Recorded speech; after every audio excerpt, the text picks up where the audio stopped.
Para aquellos que quieren mejorar su vida devocional, para los que necesitan ayuda espiritual, para todos los que desean un contacto diario con Dios, presentamos Radio Amanecer en Estudio, un alimento espiritual para tu alma. Con nosotros, el conductor de esta entrega, Pastor Juan Francisco Scroggins.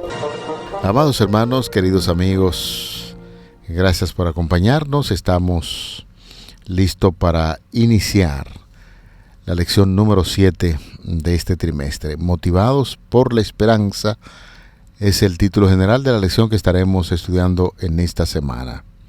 Pasaje de la Biblia que va a servirnos de fundamento en Isaías 25:9. Libro del profeta Isaías, capítulo 25, versículo 9. En ese día se dirá: este es nuestro Dios, le hemos esperado y Él nos salvará. Este es el Señor a quien hemos esperado, nos gozaremos y nos alegraremos en su salvación. Texto bíblico que servirá de fundamento durante el desarrollo de la lección número 7 que estamos iniciando en el día de hoy. Nos place saludar en este día, como siempre, al pastor Cristian Veras, quien está con nosotros en los comentarios a estas lecciones. Pastor, muchas bendiciones. Gracias, pastor. Es un honor en este día presentar la palabra del Señor, y qué bueno que podemos estudiar la Biblia, que Dios nos mantiene vivos y con el deseo de estudiarla. Es una bendición en este día, y me gustaría que podamos hablar con nuestro Salvador para que Él aporte el conocimiento necesario para transmitir la palabra de Dios. Oramos. Querido Padre Celestial, gracias una vez más. Prepáranos para el estudio de esta lección tan maravillosa, y que tú nos ayudes a poder dirigir nuestras mentes y pensamientos cada día hacia el enfoque del estudio de tu palabra. En el nombre de Jesús oramos. Amén. Quisiéramos decir a toda la población que estudia con nosotros lo sumamente agradecido que estamos de Dios en primera instancia por la permanencia del Espíritu Santo guiando estos estudios, y a los cientos y miles de oyentes que se están beneficiando con el estudio de la palabra de Dios. Dentro del círculo de la Iglesia Adventista, nuestros hermanos pentecostales, nuestros queridísimos hermanos católicos que siempre estudian las Sagradas Escrituras y que testifican acerca de la gran bendición que está resultando ser Radio Amanecer en Estudio, a ellos quisiéramos decirle muchísimas gracias.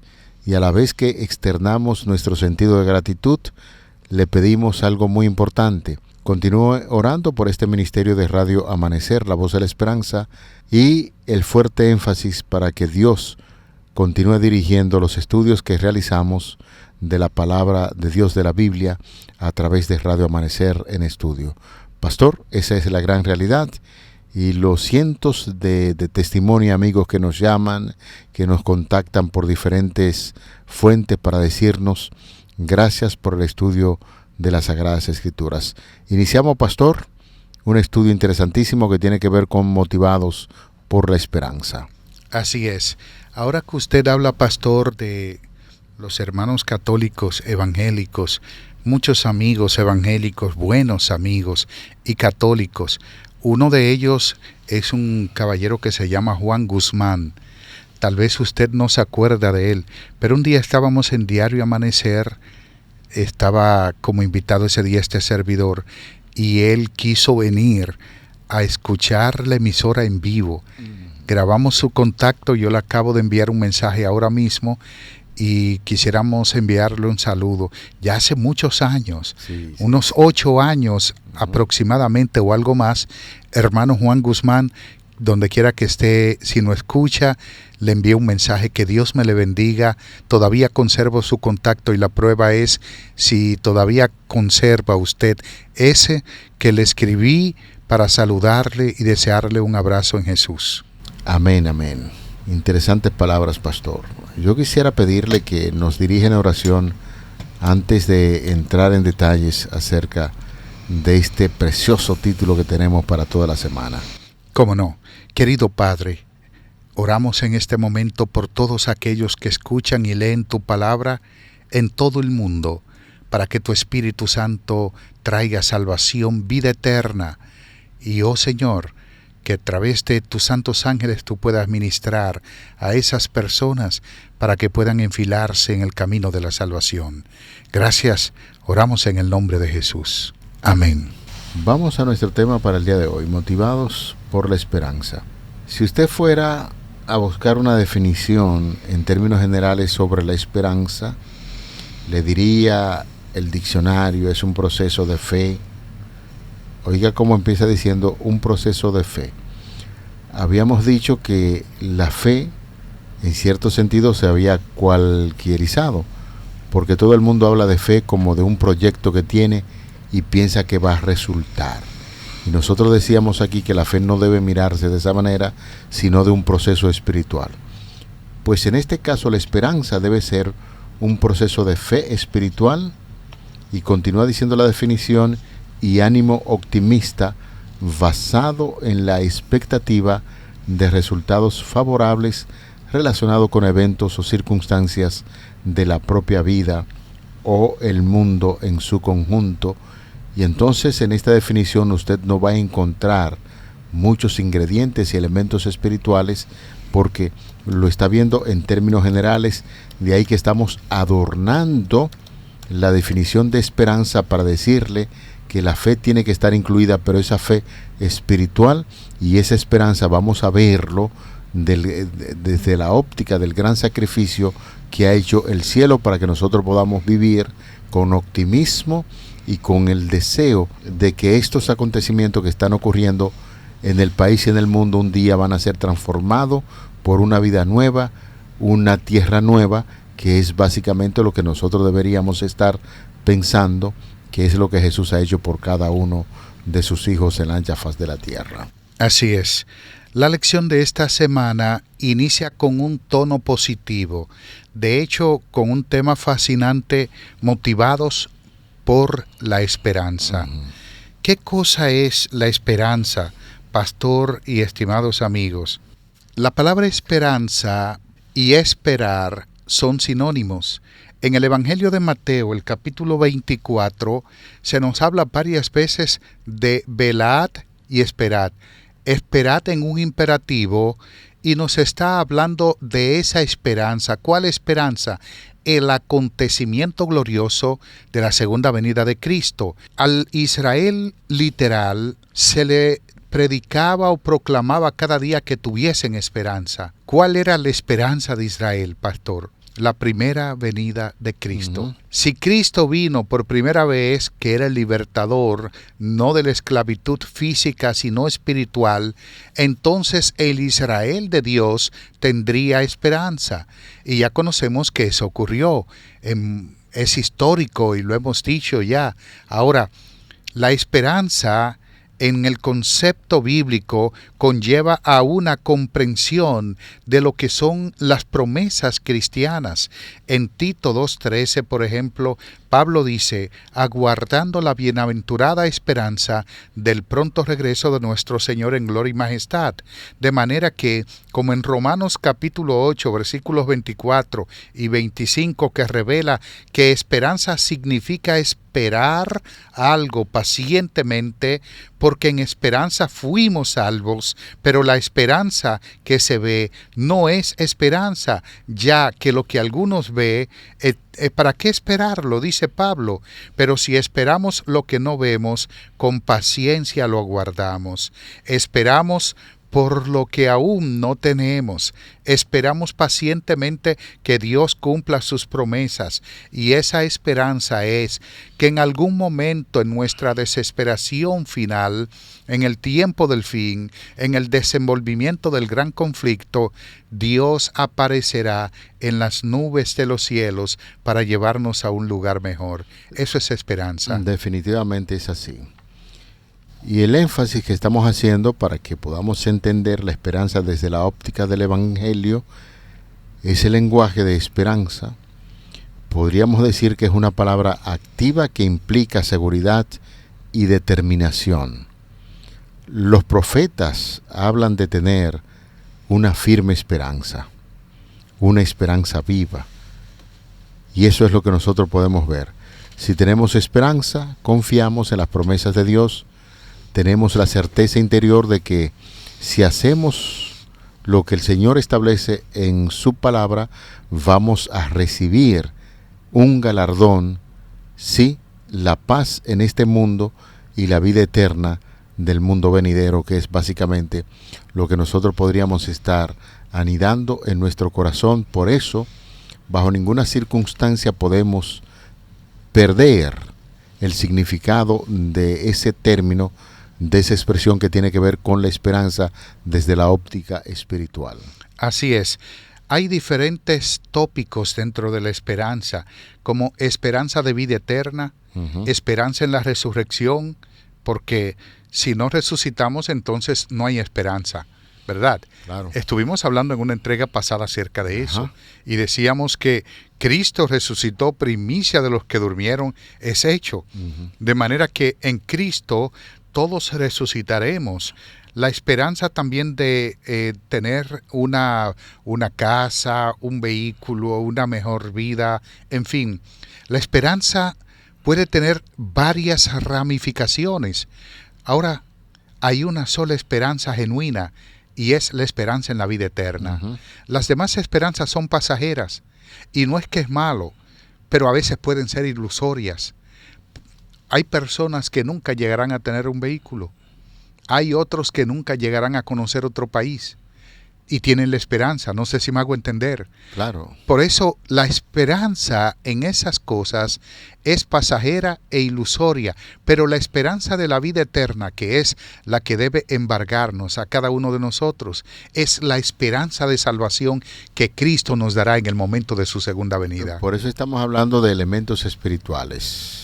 Esa definición o el término esperanza tiene que venir necesariamente enfocado desde la óptica de lo que enseña la palabra de Dios. Fíjese, pastor, que el texto bíblico dice: en ese día se dirá, este es nuestro Dios, lo hemos esperado y Él nos salvará. Este es el Señor a quien hemos esperado, nos gozaremos y nos alegraremos en su salvación. En Isaías capítulo 25, verso 9.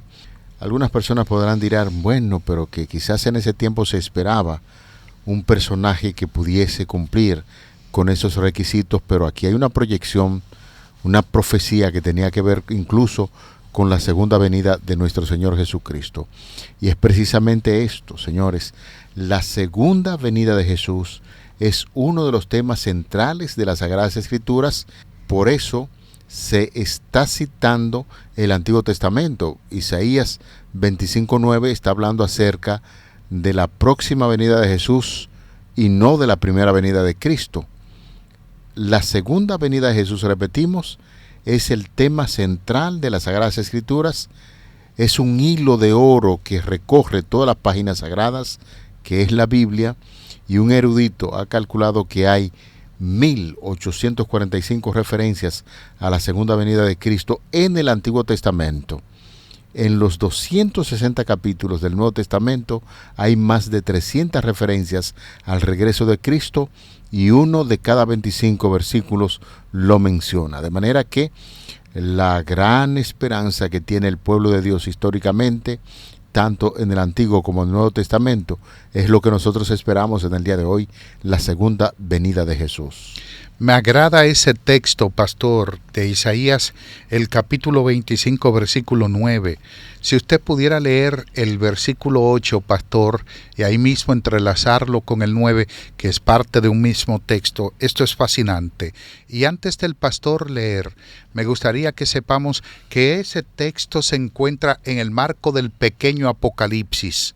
Se llama Pequeño Apocalipsis desde los capítulos 24 al 28 de Isaías, para denotar que el contenido de eso es predictivo y que es aplicado al pueblo de Dios en el tiempo del fin. Porque Isaías, como profeta clásico, quería aplicar todas sus profecías al pueblo de Israel como nación de Dios en ese momento, pero como Israel no cumplió la parte del pacto, entonces Isaías está diciendo que Dios decide todas esas profecías y promesas aplicarlas al Israel de Dios del tiempo del fin. Por eso se llama pequeño Apocalipsis, porque está hablando del pueblo de Dios en el tiempo del fin. Isaías 25:8: destruirá a la muerte para siempre, y enjugará Jehová el Señor toda lágrima de todos los rostros, y quitará la afrenta de su pueblo de toda la tierra, porque Jehová lo ha dicho. Qué maravilloso, pastor. Destruirá a la muerte para siempre. Isaías está hablando de una de las promesas de Dios para su pueblo. Y que Israel, que el deseo de Dios era de hecho erradicar la muerte del pueblo de Israel. Ezequiel capítulo 37, cuando habla del valle de los huesos secos, que dice: tened esperanza, pueblo mío. Dios le está hablando a Israel de la resurrección, porque ellos dijeron: nuestra esperanza se ha desvanecido, se ha consumido, no hay esperanza. Pero Dios le dice que traería del cautiverio los huesos de su pueblo, y que esos huesos volverían a revivir, que entraría vida, serían vivificados, y entonces serían personas, seres humanos. Está hablando de una cosa maravillosa. Y aquí en el 9, cuando dice, noten, el 8 dice que Dios destruirá a la muerte para siempre, y en el 9 dice: en ese día se dirá: este es nuestro Dios, lo hemos esperado y Él nos salvará. Esa salvación tiene que ver con la resurrección de vida. Esa salvación tiene que ver con la eliminación definitiva del mal y del pecado, y por supuesto de la muerte. Esa salvación tiene que ver con que para siempre los hijos de Dios tendrán esperanza. Y luego dice: a quien hemos esperado, nos gozaremos y nos alegraremos en su salvación. Fíjese, pastor, la aplicación que usa Juan, el teólogo, quien escribiera el libro de Apocalipsis, en el capítulo 21, verso 4.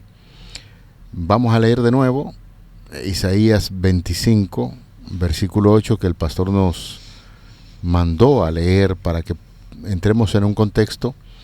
Destruirá la muerte para siempre, y enjugará Jehová el Señor toda lágrima de todos los rostros. Pero maravillosamente, fíjense cómo dice ahora Juan, el teólogo, en el Apocalipsis 21:4: enjugará Dios toda lágrima de los ojos de ellos, y ya no habrá muerte, ni habrá más llanto, ni clamor, ni dolor, porque las primeras cosas pasaron. Yo me maravillo particularmente cuando uno puede hacer comparación entre pasajes de la Biblia. Conexiones. Sí, uno que se escribió hace muchísimos años atrás, y entonces viene el profeta inspirado en el Nuevo Testamento y dice: vamos a citar esto inspirado por el poder del Espíritu Santo. Y esa conexión que hay entre Isaías 25:9 y Apocalipsis 21:4, lo que nos está trayendo esperanza. El pueblo de Israel, nos imaginamos que al escuchar esto reflexionó profundamente, pero ahora, aquí en el Nuevo Testamento, cuando Juan está escribiendo eso, es para dar ese toque especial de que Dios está preparando una tierra nueva, un cielo nuevo, donde no va a existir ni el dolor, ni el llanto, ni la muerte. Va a suceder más a cada uno de los hijos de Dios. Y ahí Juan lo está citando también. Un erudito de la iglesia adventista llamado Jabs Ducam, él establece que en el libro de Apocalipsis aparecen más de 400 citas indirectas del Antiguo Testamento. ¿Qué quiere decir esto? Que Juan, en la isla de Patmos, que no tenía una Biblia en la mano, ni una concordancia, ni nada por el estilo, está pensando en el libro de Isaías en ese momento, como mi compañero entrelazó, en una contextualidad bíblica. Y entonces, cuando él hace eso, se va a Ezequiel 37, Isaías capítulo 25 y algunos otros pasajes del Antiguo Testamento, a través de los cuales Dios nos da esperanza por medio de la resurrección. De manera que cuando Él dice: he aquí nuestro Dios, le hemos esperado, está hablando del anhelo de los cristianos en el momento de la segunda venida. Claro. La segunda venida es algo deseado, es algo esperado por todo cristiano, es el énfasis, la sustancia misma del cristianismo, porque si Cristo murió y no resucitó, vana es vuestra fe y todavía estáis en vuestros pecados. Pero Cristo murió y resucitó, por eso le esperamos, y cuando dice Él nos salvará, está hablando de que la salvación se complete en el momento de la segunda venida, porque nunca más la muerte nos volverá a dañar. Y entonces dice, este es el Señor a quien hemos esperado.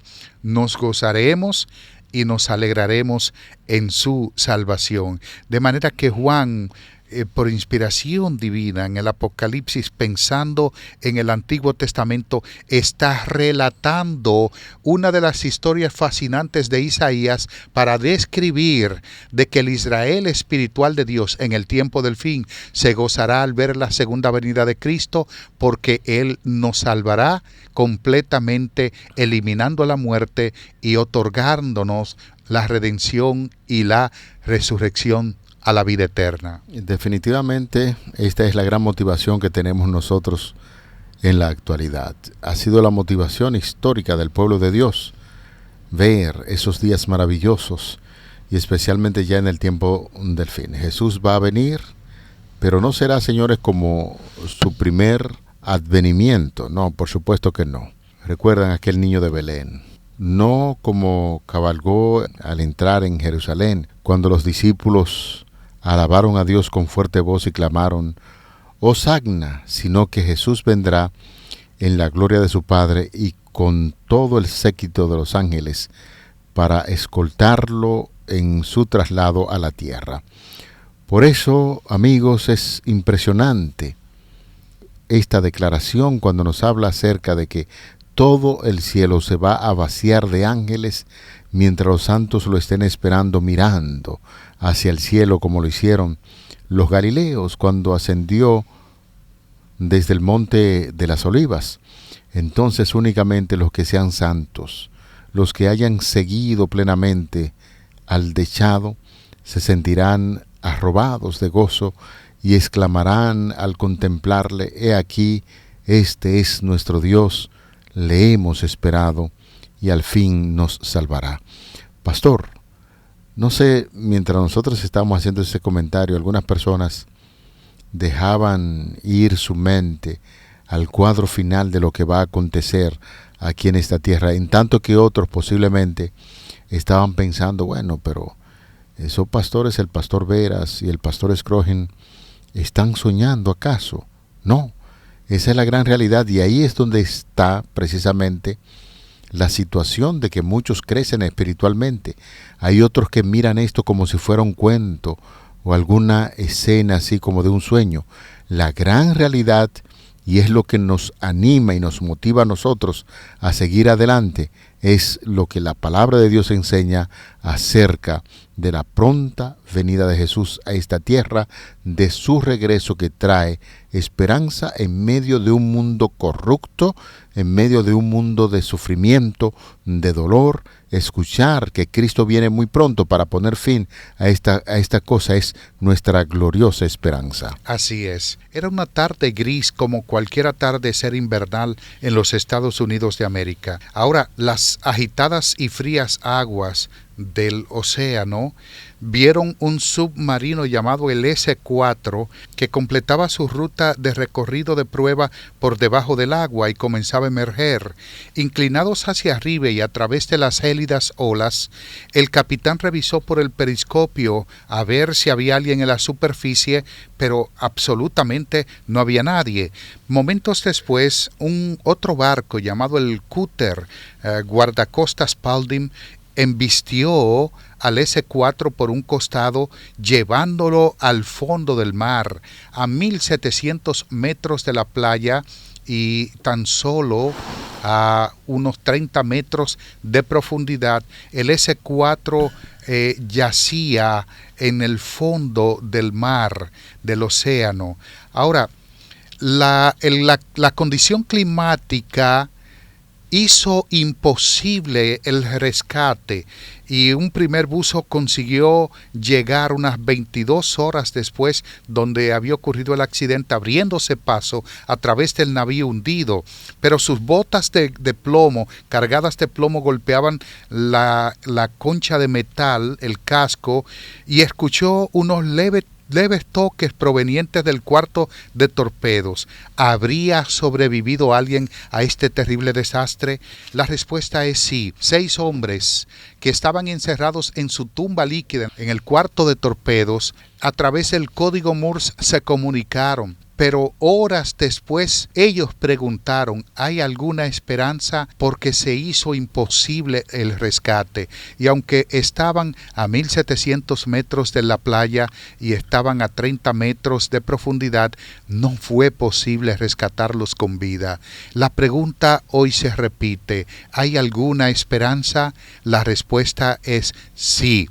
En el libro de Eclesiastés, el capítulo 9, versículo 4 dice, aún hay esperanza para todo aquel que está entre los vivos, porque mejor es perro vivo que león muerto, porque los que viven saben que han de morir, pero los muertos nada saben.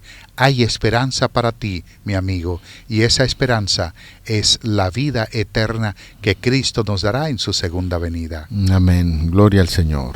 En esta semana vamos a estudiar la promesa de su regreso, a la espera del tiempo, William Miller y la Biblia, los 2300 días de Daniel 8:14, y estaremos dándole una cronología profética sobre esa fecha tan larga. De manera que quédese con nosotros durante toda la semana. Recuerde los horarios, 6:20 de la mañana, 1 de la tarde y 10 de la noche, donde nosotros estaremos con ustedes, y estas lecciones están siendo facilitadas a través de nuestro canal en YouTube. Muchas bendiciones. Vamos al cierre.